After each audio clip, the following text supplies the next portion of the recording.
Okay, I'm gonna make this video because I watched Tindy's video and it just inspired me to put this out. I know I do a lot of history videos, so I'm gonna do this one and then I'll provide the link of where I got it from and everything else at the bottom of the video. So I'll be reading here. It says, thousands and thousands of years ago, there were no people at all in the Americas. Then, during the last great ice age, nomads crossed over a land bridge from Asia to what is now Alaska. These early hunters wandered here more or less by accident, searching for food. American Indians, also called Native Americans, are distant relatives of the ancient hunters who arrived in North America so very long ago. They were the first immigrants to arrive in what was truly a new world. As many more thousands of years passed, the descendants of the first hunter moved around North and South America. They settled in small villages and later built big cities. By the time Christopher Columbus discovered America in 1492, millions of people lived in the great civilizations of the Americas. After Columbus crossed the Atlantic Ocean, other European explorers came in search of land and riches for their own countries. Stories about the fascinating New World spread throughout Europe in time. Settlers followed the explorers' routes across the great ocean. The European immigrants came to make new homes in the Americas. They came in search of a better life, one free of the trouble and hardship they had left behind. In their native countries, they often had little money and could not worship in the way they wished. The immigrants hoped for freedom and good fortune in their new lives. By about 1700, thousands of settlers lived in Spanish, French, and English colonies of North America. Other new Americans had arrived from the Netherlands, Sweden, Germany, Finland, and Wales. As the population grew, the Europeans competed with the Native Americans for land and food. The Native Americans were pushed off their land and were often treated badly or killed. Not all immigrants came to America because they wanted to. Beginning in 1619, millions of Africans were brought to the Americas against their will and were forced into slavery. Instead of finding freedom, these Africans lost theirs, and most never returned to their homeland so very far away. During the 1700s, settlers continued to come to the American colonies. Scotch, Irish, and Swiss settlers came too in search for a better life, wanting to have land of their own and enough food to fill their hungry stomachs. Their hopes for the future gave the immigrants courage to face the long and difficult sea voyage. Early sailing ships took months to cross the Atlantic Ocean. The living space was very cramped and often there wasn't enough food or water. Stormy seas made shipboard life even more miserable. New arrivals sometimes settled near the ports where they first landed. New York, Boston, Philadelphia, Charleston, Baltimore, and New Orleans were all growing cities. As early as 1700, about 18 languages could be heard in the streets of New York City. People who had come from the same country usually stayed together. They felt more at home near others who lived as they did and spoke the same language. Their new lives were very hard at first. They had little money to afford anything except the most basic necessities.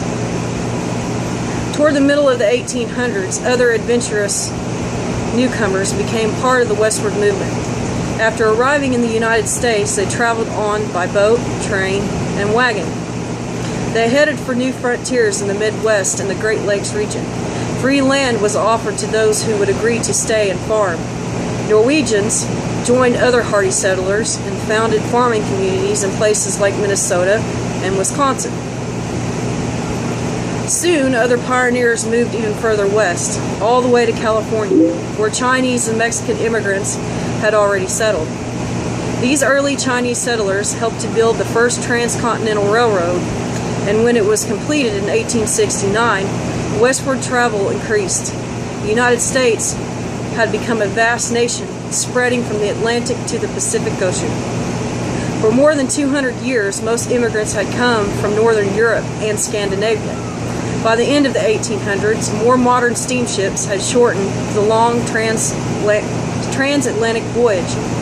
People began to arrive in the United States from all over the world in greater numbers. They came from Italy and Poland, Turkey and Greece, Hungary, and Siberia. Although life was very hard for new immigrants, it still was better than the perils and poverty they faced in their native countries. So immigrants continued to come to the United States. Thousands poured in many ports, from New York City to San Francisco every year. Before 1820, no one had recorded the exact number of immigrants who had arrived in the United States, but the numbers of immigrants were growing so rapidly that some states passed their own immigration laws to keep track of the newcomers. In 1875, the United States government began to regulate immigration. It wanted to know more about the people who were arriving daily on American shores. A number of years later, the government began to limit immigration by saying that people from some countries could not come to the United States at all. Between 1855 and 1890, Castle Garden in New York City served as a depot for immigration. More than 8 million people passed through this port of entry. A few years later, on January 1st, 1892, the United States government opened an immigration center of Ellis Island near New York City. Officials from the island would count and question the new arrivals. They would see that those admitted were healthy and ready to become useful citizens. On the day that Ellis Island opened, the first person to step ashore was Annie Moore. She was a 15-year-old girl from Ireland. She had traveled with her two brothers to join their parents, who had settled in the United States 3 years earlier. As big passenger ships entered New York Harbor, the immigrants caught their first glimpse of what they hoped would be their new country. They saw the Statue of Liberty, a welcome and inspiring sight. The travelers were relieved that their journey was over, but they worried about what awaited them on Ellis Island. Inspectors from the island boarded the shops at anchor to check the passengers. Wealthy passengers traveling first class were usually allowed to leave the ship right away. The inspectors looked for signs of contagious disease among the others. Those who were ill sometimes stayed aboard the ship or were sent to other islands to recover. Those who seemed healthy were taken to Ellis Island. On the busiest days, so many ships arrived in New York Harbor that there were long waits just to get to Ellis Island. Sometimes the wait was so long that the people had to live aboard the ship for a few extra days. Once on the island, there was more waiting. With thousands arriving each day, long lines formed everywhere. First, the immigrations were given a quick examination by doctors. Those with health problems were marked with colored chalk. The doctors would examine these persons more closely. Some people were kept on the island for observation. After 1911, Ellis Island had its own hospital to treat the sick. Sometimes immigrants had permanent health problems that would make it hard for them to work. This often meant that they would be sent back to their native country, but most of the new arrivals passed inspection and moved to the next step. Now, the immigrants were asked a long list of questions. Inspectors asked their names, where they were from, and how much money they had. Since most of the immigrants did not speak English, they needed help in understanding and answering the questions. Translators did what they could to help the inspectors and newcomers understand one another. Even though it was difficult, most managed to answer all the questions. Mothers often spoke for children who might be too little or scared to speak. The immigrants had to show that they would work hard and stay out of trouble. Usually the ordeal was over within the day when they received their entry cards. At last, the immigrants could officially enter their new country. During the busy years at Ellis Island, millions of immigrants passed through its massive halls. World War I slowed the huge flow of people into the United States. In 1921, the United States government passed more laws limiting the number of people who could enter the country. These laws were unfair and were later changed. Other laws were passed requiring new immigrants to have medical examinations before boarding ships in foreign ports. As a result, Ellis Island was no longer very busy, and finally in 1954 it was closed. In 1990, Ellis Island was reopened as a museum. Today, most immigrants no longer arrive by ship. Instead, they fly into the many international airports in the United States. Bet you're wondering why I'm putting out this report. I decided to put out this report because religion keeps getting brought up, and I can tell you this: our country has several different people with several different cultures and several different religions. Here's the problem, as I stated in my last video. If ever one religion ever takes over our government, people are going to be burned at the stake, thrown in some kind of camp or something like that, if they don't agree with it. So, I know most people have been watching mainstream media. There's a lot of people that's researched this stuff. But the term New World Order has been brought up so many times in the last couple of years. They want a one world government, one world religion. That's not going to work at all. Not here. Okay? And the separation of church and state. Now, this is the problem that I have with it. I just saw a report not too long ago where they were saying that it's not fair that Muslims cannot go to their daily prayers while they are in school. Okay, well, you know, if they're going to allow them to do that, then they should allow Christians to read their Bibles in school and pray and talk about Jesus Christ, or pagans should be able to do their thing. Anybody that has any religion or sees or praises any other God should be able to be allowed to do that. Now, there should not be any exception at all for any religion. If you're going to let one religion do it, one person that has a religious faith do it, then you need to do it all. Okay? There is no exceptions to the rule. If you're going to pass a law and it's agreed upon, then it needs to then they should have to follow the law too. And a lot of people say, well, you know, they have to. Well, you know what? So does everybody else. Okay? Everybody else that takes their religion serious too.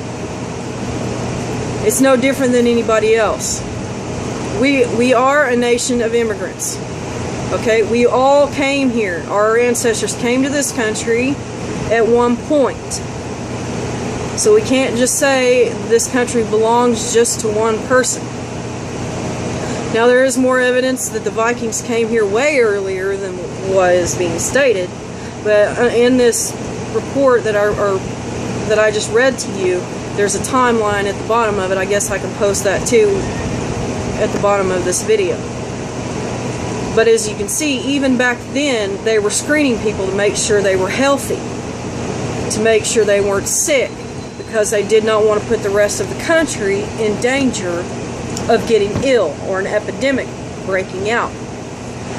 You know, and now that we're seeing all this stuff come out with the border situation, it's completely wide open.